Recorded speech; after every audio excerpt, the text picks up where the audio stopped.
Hey, you awesome folks! Thanks for taking this journey of discovery with your guide, Keith Haney. You're listening to the Becoming Bridge Builders podcast, your favorite podcast for everything from racial reconciliation to education innovation, justice reform, and leading change in the 21st century. This podcast is for people who love to be challenged with difficult topics, but want practical solutions to solve these challenging issues. Becoming Bridge Builders makes change possible. Each week on the podcast, Keith invites innovative thought leaders to share how they are building bridges in their area of expertise. You will hear breakthrough ideas and concepts that are changing the world.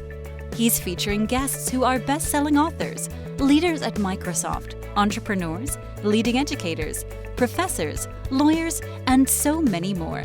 Listen in to learn how you can be the bridge to the change you are seeking.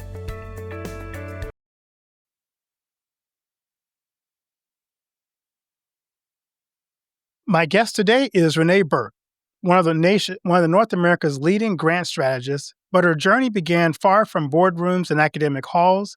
After years of teaching and securing major research grants at University of Washington, Renee made a life-changing decision. She joined her mother in working in post-war Guatemala, where she had life-changing opportunities, spent 15 years rebuilding communities side by side with nearly blind and elderly mother. Living through civil conflict, Renee saw both destruction and hope. That experience changed how she sees the power of funding, not just as an idea, but in real people's lives. Since then, she's helped secure over $600 million globally and wrote best-selling book, Grant Funded, now in the 7th edition. Renee brings not only expertise, but a deep humanity to the world of philanthropy and social impact. We're honored to welcome her to the show. Welcome, Renee. Thank you so much for having me today. I can't wait to talk about funding and the kinds of people who raise funds to do good in the world. Looking forward to this. It's an important conversation. So I'm looking forward to this with you as well. I'm going to start out with my favorite question. What's the best piece of advice you've ever received? It's going to be an unexpected piece of advice that came from growing up with my mountaineer father. It's something called the rest step. And it's something that you do when you climb a mountain. It's where you take a step and then you rest, and then you take another step and you rest. And you do this all the way up the mountain. And by really pacing yourself, you can do hard things, and then you can get to unexpected places with beautiful vistas. And you can do this with other people. And this pacing yourself to do really hard things that you couldn't imagine is a really great way to orient yourself to just getting started and then getting really settled in to the climb. You're the second person to try to talk me into climbing a mountain. I had another guest who said one of her things she did was went up a mountain with her husband, and it's like, you really should try that. I'm like, yeah, no, I'll leave that to more adventurous people than myself. It's a mentality of it's a mentality of resiliency and deciding to do hard things and then doing them with other people. And I think the nonprofit world and the world of people who come together in faith to do things is full of people with that mentality, the people who don't give up. I love that. I'm always curious. I look at your journey, and I'm curious as you think about the impact you're having now and the impact you've had before is, who are some people on your journey who served as a mentor or an inspiration for you along the way? Well, I've of course had several, many. One was my grandmother, who was really amazing. She lived through the Depression. She lived through World War I, World War II. She had polio, and she was widowed at 44. And in spite of all that, or because of all that, she became a very resilient, strong woman who learned a lot of skills for working with others, for saving, for becoming an entrepreneur, and then but then living very humbly. And by doing this, and she was also an elementary school teacher. And she took the proceeds from her entrepreneurism and became a philanthropist. And then that gave me an opportunity to become a philanthropist in my life. That's so And neat. also to live, to learn how to live humbly and to give generously of time and talent, through a life experience, which I think is really the way to be, is to not really give over into consumerism, but to really live your life through living with others. I always think that, us spending time in other cultures really helps shape who we are and even Mhm. shape the mission that we have. How did your time in post war Guatemala shape your understanding of funding and what we can truly do to make a difference in the world? So the work in Guatemala is truly amazing because this is a community, uh, similar to other communities that I've worked in, for instance, in East Africa, in Colombia, in other communities where these are areas where, the government has somewhat abandoned these areas because of the conflicts.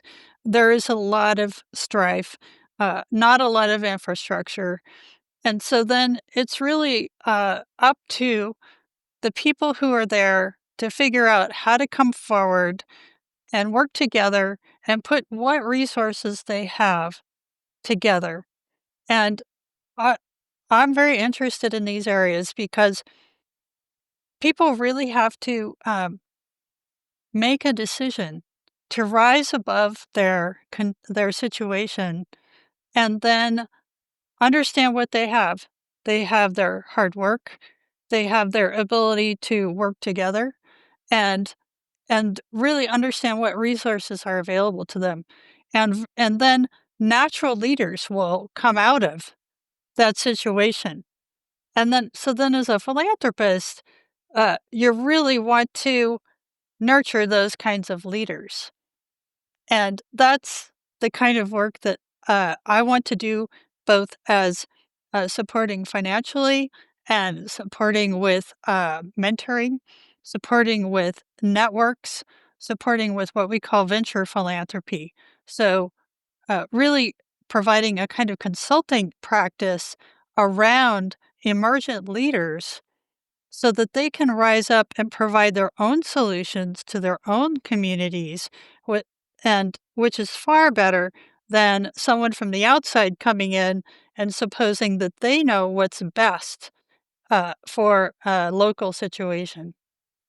I'm glad When you you're re- mentioned it because I'm Mhm. curious when you work in areas that we're not it's not our home base and that we don't have Yeah, to live that we don't live there when we go. How do you make sure that the helping we do is something like I love you talk about training leaders who will basically take over and help lead in that area. How do you balance helping to the point where you don't hinder the work you're doing, but you help raising up people to kind of take it on after you leave? that's right. So we're very careful to, take an educator's stance. So we are very careful to, sort of require a lot from the communities that we've worked in. We don't go in and provide everything that they need. The communities have to provide a lot. And then we come in and provide, uh, something that's going to bring them up. I'll give you an example. Uh, Monday, we launched a new digital library in an area that has no internet and had no school. Uh, Part of our strategy is that, um, a school that's been abandoned because of the war, by law, if it has a water system and it has desks and some other things, the government has to provide a teacher. And so we go in and with conversations with the community, understand what is the community going to provide. In some cases, it's gonna be they will replace the roof and some other elements of rehabilitation of the abandoned school, and then we might work with a Rotary to bring in elements of a water project to restart the water, and then we'll provide the desks and computers, something called a Rachel, which is an like an offline equipment that is like the internet, but can operate without satellite or actual internet connection. And then we bring these things online, and then the government has to provide a teacher, and then voila, we have a school back online for an abandoned community. And this is like magic. And then once that school is back online, it becomes like a community center. Once that school is going, we can start an entrepreneur center there because people are coalescing, things are happening. And through the digital library, then we can train adults to do all kinds of things through their phones because these transponders will emit for 2 football fields, so it goes well beyond the school. And all kinds of things become possible because we've created like a hub for the community. And it all starts with bringing together a lot of people around the vision that starts with a community willingness and what they're willing to put in, what we're willing to put in, and what kind of partners we can bring to it. Oh, I love that. That's really an innovative way of doing it. So you have more people involved, you have ownership, local leaders there, and you're raising up something that's important for the community. I love that. Yes. Yes. And then, what's there's this momentum. Uh, some of the things that we've added to the school is greenhouses. And uh, through the greenhouses, they not only have food security, then through the Rachels, we're able to patch into university-based climate change research, and the children are participating in climate change research. And they're very interested and they feel important in doing this. They feel connected. And then from a food security aspect, they get to take home the food that they're growing. And the mothers are very encouraged for their kids to go to school, stay in school all day long. And the kids who maybe are a little bit bored with school love to do the work in the greenhouse. And so it all works together. Having the women's entrepreneur centers at the schools then they keep the mothers close to the action, and they're getting to learn and kind of be a part of the whole educational process. And then you start a very intergenerational uplift of a community. And this is what we believe is the solution, is a multi-generational approach to a community rising. This is very different from other philanthropists who will maybe write a project check, right? We're going to fund a check for a year and not fund an organization or whatever. They take a very short-term view. We take a generational view of a whole context and then look at how can we bring in the different elements with the community needing to provide quite a bit of the effort of what they can of their means so that we can all rise it up, raise that barn. And then once they get good competency in running it and they're invested in it, then we, like a good teacher, we just back away as they gain competency and confidence. I love that. It's generational change. I love how you've set that up so that the entire community is part of this project, not just it's Yes, not that it reminds me of the book When Helping Hurts. It's like this is not that model where you drop a check and then you right, leave, but you're kind of staying there working with this whole process with them. right. And it's real capacity building. So another example is it was illegal for women to have bank accounts until fairly recently in Guatemala. Wow. And as part of what we've been doing, we've founded some different nonprofits there, but in one of them, the original nonprofit had all-male board. But our goal, of course, was to have women on the board. And over time, it's all women on the board and all women running the finance. And as part of that, it's been training them on how to do the finance, how to run the numbers, and then how to open the bank accounts and how to run the bank accounts. And it's been a real education. But what happens with that education? They take it home. They take that finance education home. They teach other women. They raise each other up, and then they become role models for the next generation of women. And this is not us waiting for the government or for someone else to do it for us. We're doing it ourselves, which we teach one group, and then they immediately go out and teach others.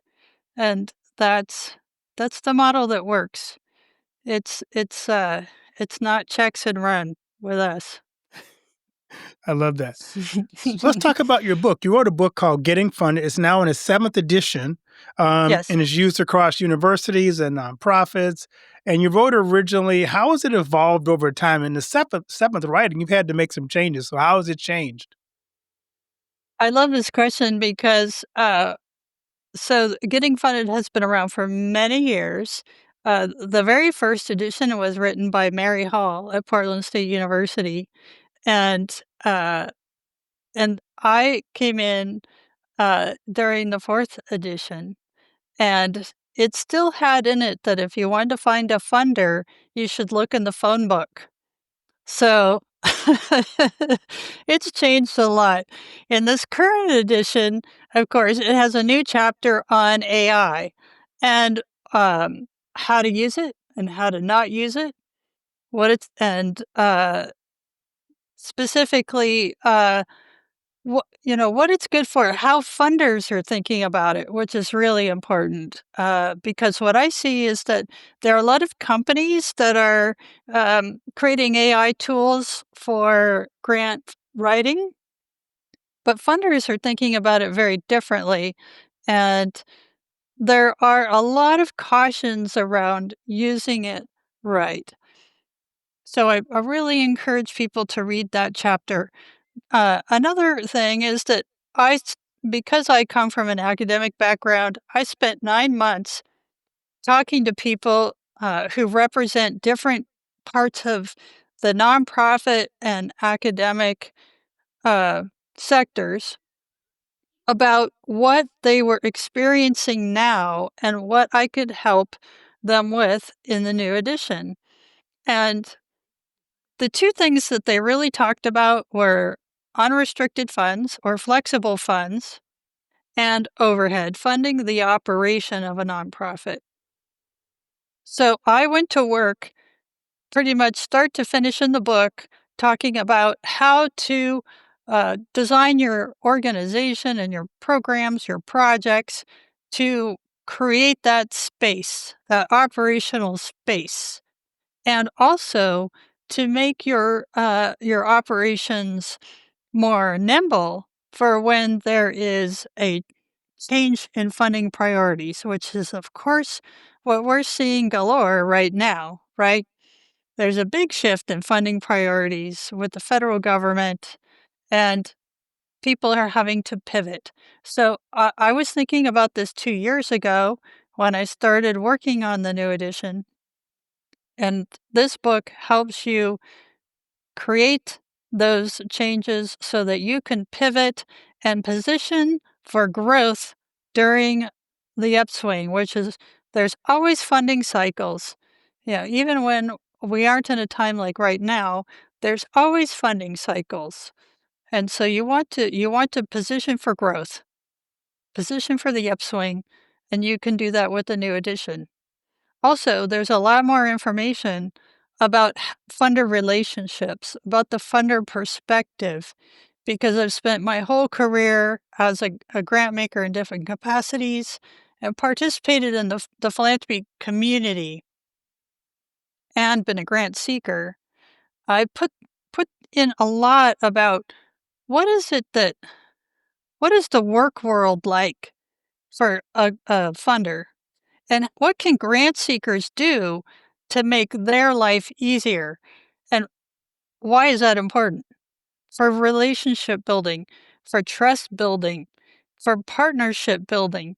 If you make it really easy for them, they're going to keep working with you. I love That's it. just human nature. So, or how do you build a relationship with a funder in the first place? And how do you keep it good? And how do you really stay in touch? What are the different ways that you do that? And how are the different funders different? It's all explained in there. And there is a saying in philanthropy, if you know one funder, you know one funder. You can't generalize one funder across all the funders. So all of these differences are explained in the new edition. And some of it is very technical to help you with your communications. There's a new section called value statements and formulas. So these are ways to describe in a very detailed way the value that you deliver so that a program officer can literally cut and paste out those little sections and put it in their reports, put it in all of their different communications so that when they go to their meetings with the other program officers and they have their wrestling match over who's going to get funded out of a certain funding round, they have the most compelling information to win for your project. Things like that. That's great. Lots of really practical information. I am curious. I know people listening to this, especially nonprofits who are always trying to find funding. I'd love to ask you, what's the most common misconception or mistake that people seeking funding, especially maybe nonprofits, make when they're looking for grants? Well, the biggest, simplest one is that people don't follow the directions. There's like a very, standard rule of thumb that like 70% of people get thrown out of the pool because they didn't follow the directions, which funders have to have because they have to be fair. So if the guidelines say that there's 20 pages in a proposal and you send in 23, well, you don't get to be in that round or something like that, right? So that's just like right off the top. And then another is the fit. All the time, funders are getting proposals and approaches from people and projects that clearly don't fit their guidelines. And they're just getting sort of the scattershot approach. And so that's to save everybody time. That's the first thing is like, are we a fit? Do we have the same values, the same goals? Those things are readily findable. So when you knock off some of these, like they're kind of easy things, really, then you're like getting closer and closer to competitive. And then I would say the other really important thing is that funders are looking for good projects. They're looking for good people, people they can believe in and trust, and they want to be excited. And so that's why it's so important for us to have our ducks in a row and good projects and good governance and excitement and good stories and get out there and find our right partners because there are partnerships waiting for us if we will come together. We Yeah. always hear that there's a large pool of people who love to give money away. I'm not sure how Mhm. true that is, but it's, if you can't go to the phone book anymore, what do you suggest people do in order to find those right fits? Because it sounds like you got to do some homework. So how do you begin doing your Mhm. homework to find the people that fit the projects you're trying to do? Yeah. Well, it's really various right now. So, uh, a really interesting way, I think, that's been around for a long time is that it used to be called the Foundation Center, but now it's called Candid.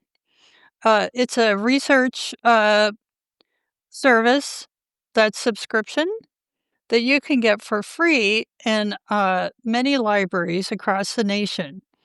And part of why I like that is that there are trained librarians that you can make an appointment with and sit down if you know nothing about prospect research, and they will talk to you and get you going on it and and get you started.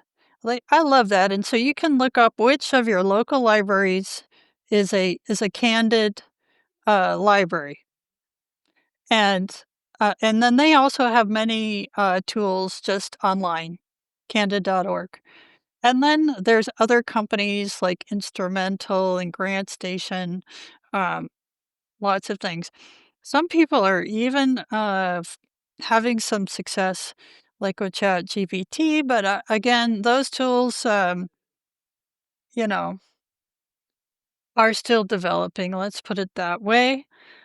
And then I'd like to emphasize the importance of, again, relationships and humans because networking is still really important because the relationship building, maintaining a piece of philanthropy is still the centerpiece of how things get done. Trust is really central.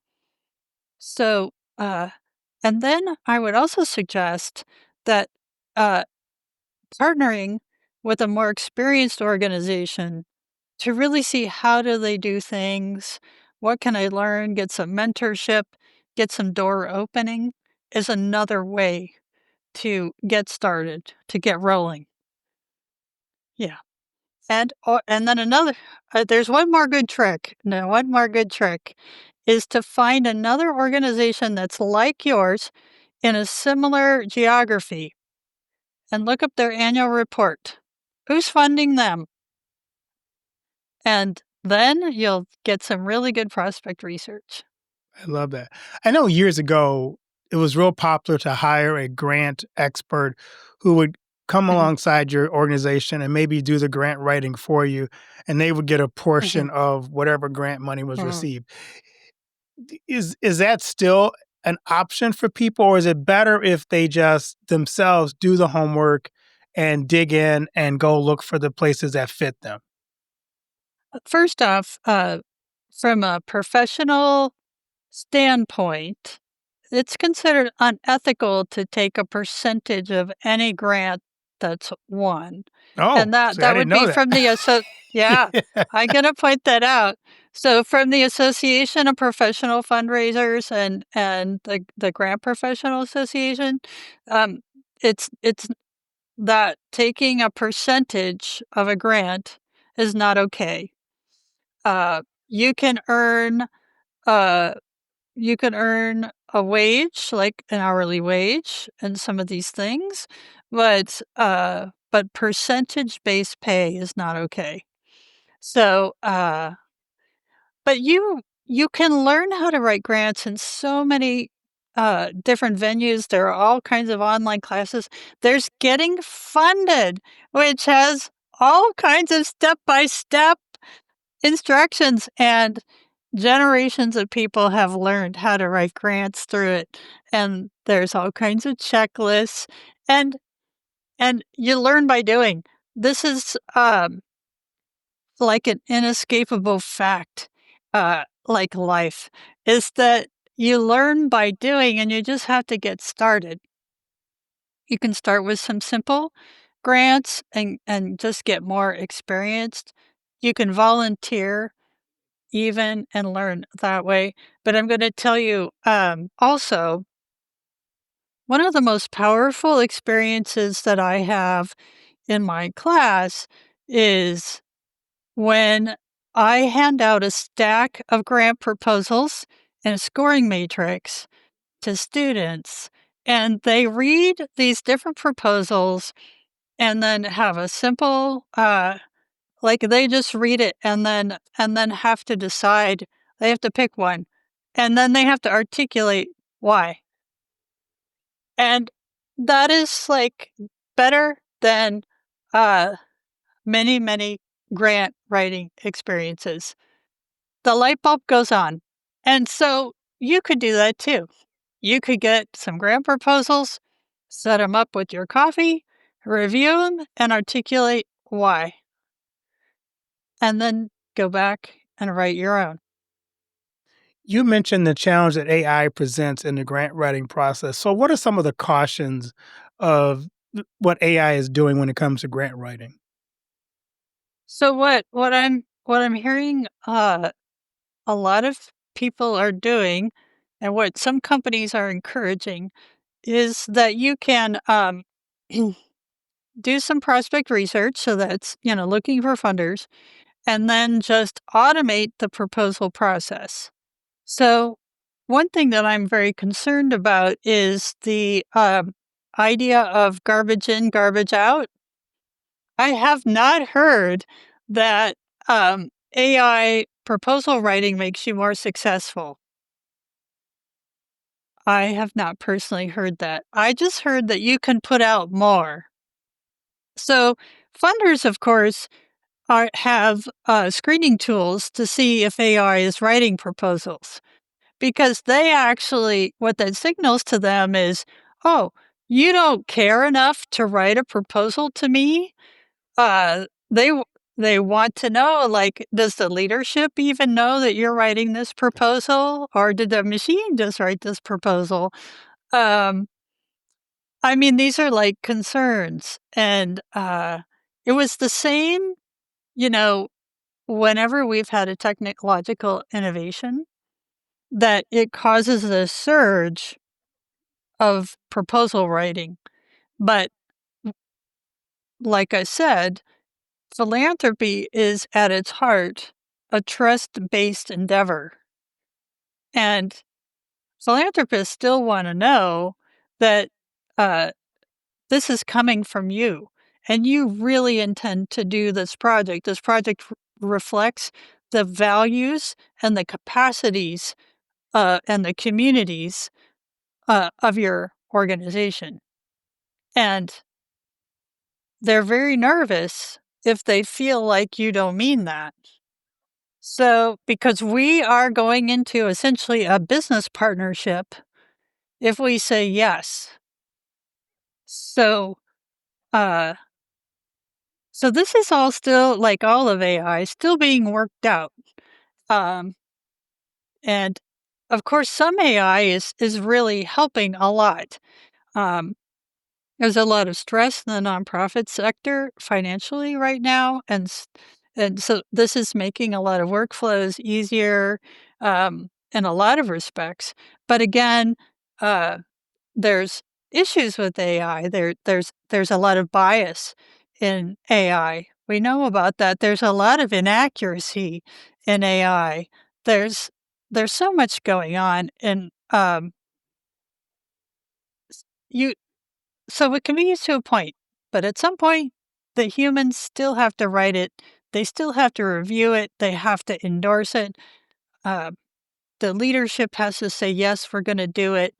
Um, but it is a wonder at automating some aspects. So, you've been part of securing over $600 million worldwide in grants. What story stands out in terms of its impact on transforming a community or a culture?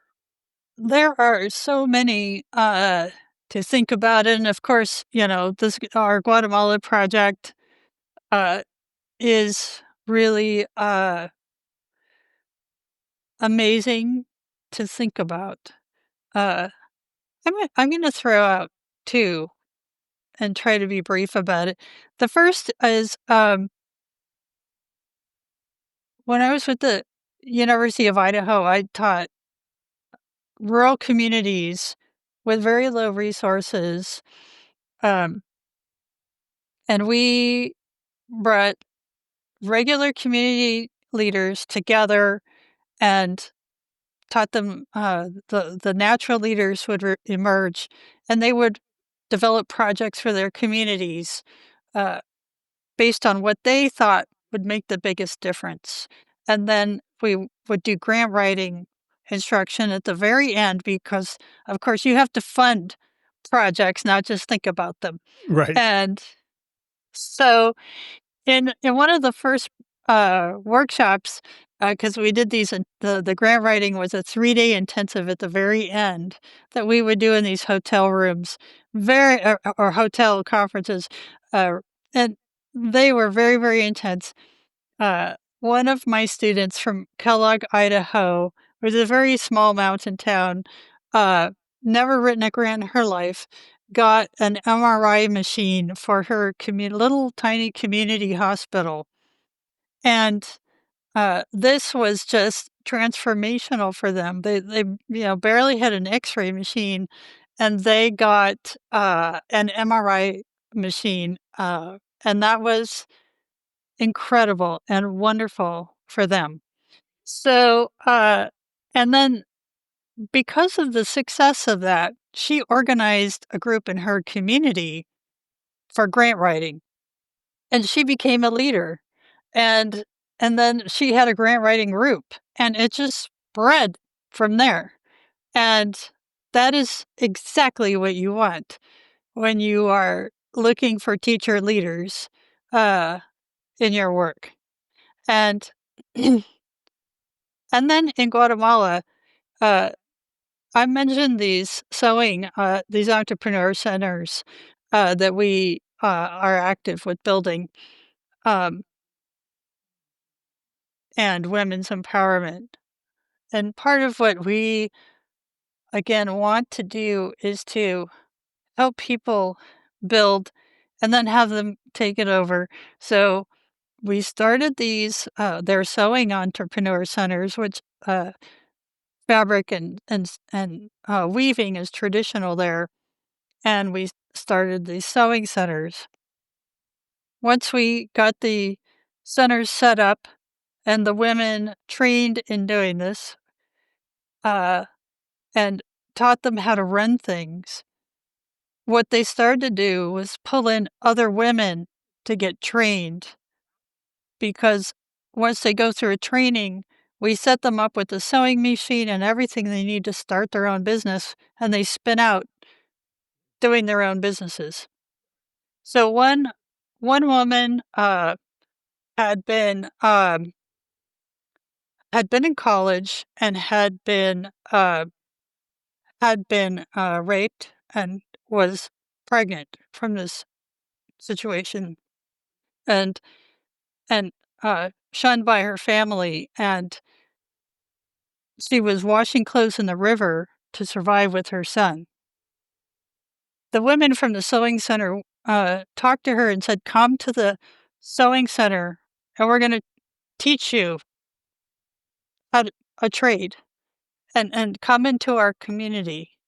And so she did. She learned how to sew and got the certificate, and in the end, got her machine and everything to start a business. And then she went out and eventually opened a shop, and now she makes sports uniforms and all of these things. She has her own business. Her son goes to school, and she's standing on her own feet. And and that is the big why. That's the why. The so what, which is the question that we have to ask with everything that we do. The things that we start. You have to drive towards the why. And I'm so proud of them. And they did that all by themselves. Once once they get going, that's what they were driving towards. That's great. So I love to ask my guests this question. As you think about all the work you're doing, all the impact you're having, what do you want your legacy to be? You know, it's interesting. I don't feel that I need to see my legacy or know it. I'm very happy to work on all of these things, to teach all these people, uh, and then let it go. And I'm very happy that I have helped all these people that I'll never meet, because I kind of believe that there's a kind of faith in that that that that it's almost important to do it and not expect a return, to not expect some kind of elevation from it, Right. and that makes it more special. That you're doing it really, like, for you, and because you believe in it so thoroughly. And the legacy is something that lives that lives out in the world, and as a kind of faith. Yeah. I love that. Yeah, that's great. So, in season 6 of the podcast, we're doing something special. We're asking a surprise question. Pick a number between 1 and 5 for your surprise question. I like the number 5. All right. If you got stuck in an elevator and were forced to listen to one song, what song would you pick? Oh, no question. Al Green, "Let's Stay Together." Oh, I love that song. I never saw you as an Al Green person. That's really cool. Well, Renee, I thank you so much for this. As we wrap up this conversation, what key takeaway you want to leave with the audience today? I really do hope that they'll get a copy of Getting Funded, and that they'll learn to write grants, because you have a lot of power if you learn to get funded, because your ideas are just your ideas until you get them funded and you get them out into the world and you see those results. And I know, because there have been generations of people using this book. They love this book. I hear all the time from people who say, I wish I had this at the beginning of my career. This is the book that I have on my shelf. And I know that you'll have a connection. And I would love, if you ask me this question about my legacy, I would love to have a connection with your listeners through my book, so that I can help them, and I can be in conversation with them through this book, because I really care about them doing this work, and and and being part of this faith of others. Thank you. Thank you. Where can people pick up the book and connect with you on social media? So the book, there's a lot of formats of the book. There's different kinds of ebooks. There's the paper book, and so forth, which you can find at www.gettingfundedbooks.com, and which you'll really enjoy seeing the different kind of formats that the book is in. And on social media, you can find me on LinkedIn, and you can find me on Substack, and there'll be more social media rolling out. Please stay tuned. Yeah. Well, So Renee, thank you so much for being a guest on the show and providing such amazing content. Thank you. thank you. I so enjoyed it. Do you know that most entrepreneurs hit a revenue ceiling and have no idea why? They're working harder, spending more money, running more ads, but revenue stays flat. My friend Dr. Noah St. John calls this the invisible break. He's giving our listeners a free revenue ceiling audit to help you see what's really holding you back. You'll get a free 30-day membership to NoahBot, giving you access to Dr. Noah's 30 years of experience to help you reach your next level. But hurry, because there's only 50 available this month. So if you're tired of being stuck at the same revenue level and want to finally break through, get your free revenue ceiling audit at drnoahvault.com in the affiliate link that'll be listed in the show notes.